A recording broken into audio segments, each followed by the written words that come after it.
ஆறுதல் கூறவோ என் தேவதை வந்தது. பாலைவனம் தேடியொரு நதி வந்தது.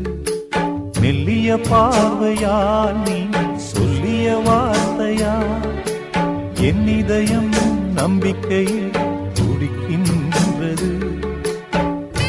இலையே உதிர்ந்த பின் மலக்காட்சியா இனியும் உனக்குள்ளே மனக்கோட்டையா? நான் உனது நினைவில் இனியும் வாழ்ந்து பார்க்கிறேன். உருகும் எனது மனதை உனக்கு பாடலாக்கினேன்.